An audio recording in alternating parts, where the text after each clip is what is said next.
Now, here are the biggest risks when you buy a house. Here are the biggest risks. Number one is you could have no tenant. No tenant means no cash flow. No cash flow means not a good deal. So you need a tenant. However, there's only one thing that's worse than no tenant, and that is a bad tenant. So how do we stop this happening? How do we make sure, like this house, we're buying it for 50 grand or 45 or whatever we're buying it for. Now, as it happens, there's already a tenant in there, so it's very easy for us to check whether that tenant's a good tenant. We can look at how long they've been there, have they always paid their rent on time, look at the contract, and it might be that we want to buy the house and keep the tenant.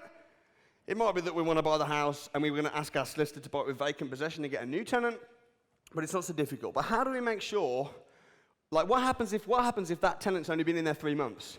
And when we buy it, the tenant moves out, and then we've got no tenant, and then we can't fill the property again? Or what happens if we buy it, and the tenant becomes a bad tenant? Or the tenant's great, but then next year the tenant moves out, and then someone else moves in who's bad?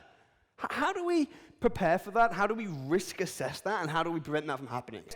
What happens if the house is a bad house? And how could it be a bad house? Well, it might be that we overpay the odds. It might be that we buy it for 45, and we say, yes, 5 grand below market value. 50 grand is not the market value necessarily. 50 grand is the asking price. Actually, over 50, but 50 is the asking price. Then the asking price, what the definition of the asking price is, that's what they are asking for. The market value, the definition of the market value is, this is the true current market value.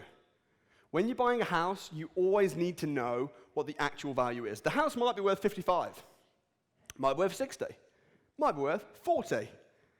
A risk of being a landlord or buying a property is that you get tripped up or caught out by the legislation, legal responsibilities as a landlord, or things just like, imagine you buy the house, and the house has got a restricted covenant, which means that you can't rent it out.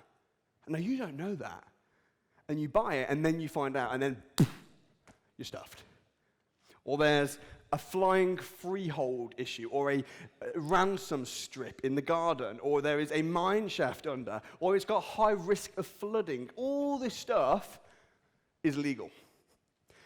Post buying the house, legal stuff could be legal responsibilities as a landlord, EPC certificate, gas safety certificate, making sure that you register the deposits when you move a tenant in, making sure that you know the correct contracts to use with the tenants, all this kind of stuff. Now, what's the risk here?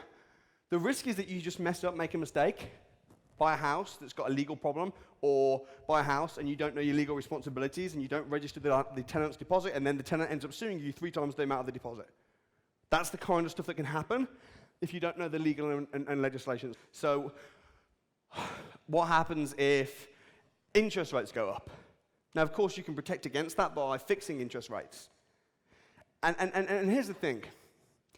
Property investing is always going to have some risk associated to it, because everything in life does.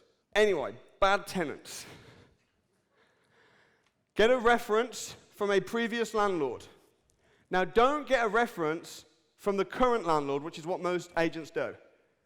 They go, oh, I'll get a previous landlord check, and then they go to their current landlord.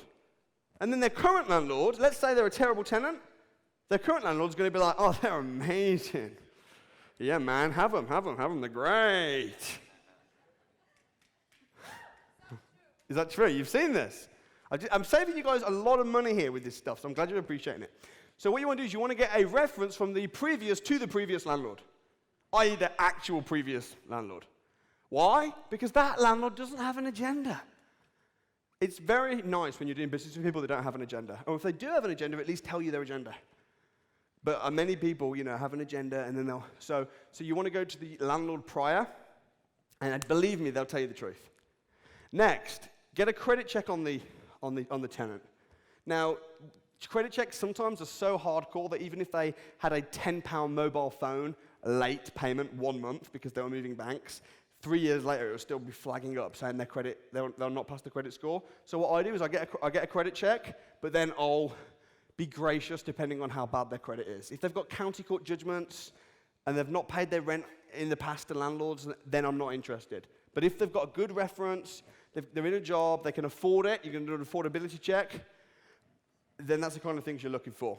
If the house gets trashed, what really happens is the tenants move in, and they have pets, and their kids draw on the walls, and they leave the shower windows closed, and it steams up and then begins to get mold, and they cook all greasy, and they just live a different way than you and I would live, and the house begins to deteriorate a little bit, and the carpets get messy, and they don't clean it, and they don't clean up the kitchen ever, and it's just a bit meh, and things break, and they don't report it, and then after 5 years they move out, and then you go around and you go, holy camoli, they've trashed this place.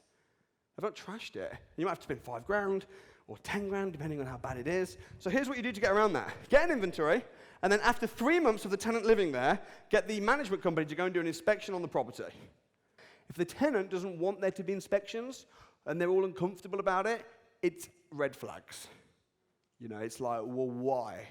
What are you doing? What's so important that every 6 months, the agent can't arrange to pop over for 20 minutes or 10 minutes?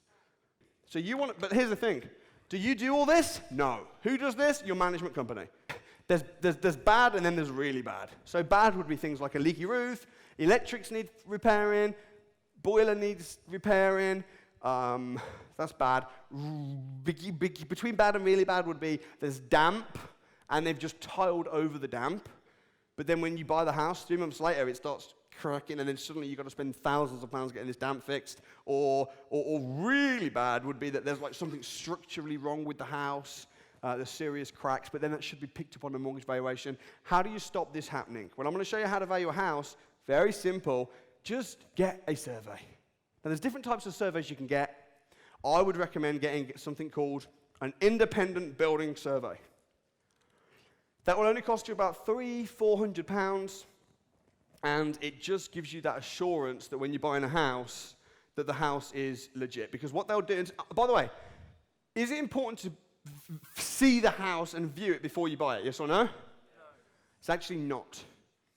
Most of my houses, I'm building 6 houses from scratch. Of course, I won't see them before they're built, but I guess that's a tiny bit different. But I didn't even see the land.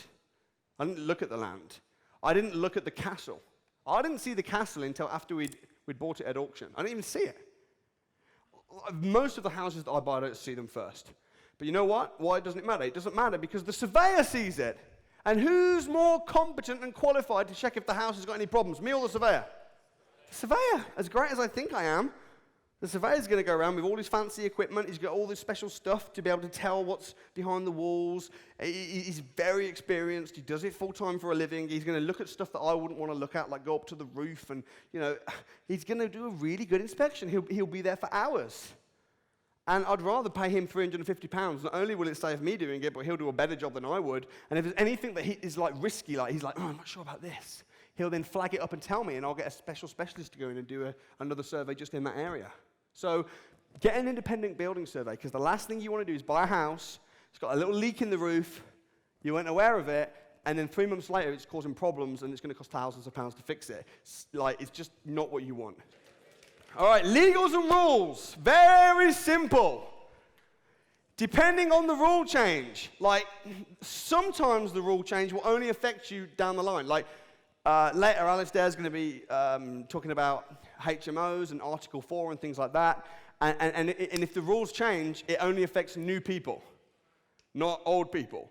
But even if it does, with rule changes, I'm gonna just put this out there, okay, now, just to stop anyone being shocked down the line, okay? The rules will change. What works today won't work in 10 years. How do I know that? Because 10 years ago, the stuff I was doing, I'm doing different stuff now. So how do we cope with that? Well, what we do is we're fluid investors. We change strategies. We adapt. Because things change. So the rules will change. But here's what you've got to remember. As I said this morning, the people that make the rules are the same people that make money in property. So you just need to be like, okay, the rules changed. If it's affected me negatively, how can I take advantage of this? Like I said before, Jim Rohn says, the same wind blows on us all. But that doesn't determine the destination. What determines the destination is the way you set the sail. So the wind is just the rules. The wind is just the economy. But when you learn to create your own economy, what creating your own economy really means is it just means figuring out how to maximize off of the rule changes. So the tax changes, Brexit, legislation, all these changes I'm extremely happy about and I'm embracing and I'm getting very wealthy off the back of it. In 5 years or 10 years, there'll be more changes.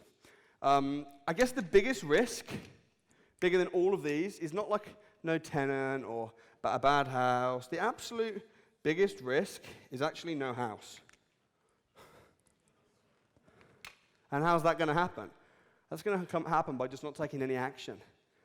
You know, that's when I look back over the last 11 years of investing in property, I've not lost much money investing in property. I haven't. I've made a lot of money, but I've not lost much money. There's maybe one property that's kind of broke even, annoyingly. But there's no properties where I'm just like, I lost so much on that deal. So I've done quite well. Luckily, I got educated and I had good people around me. But I have lost money by not buying properties I should have bought. I look back and I'm like, oh my gosh, I almost bought it, but I didn't because I thought it was too risky.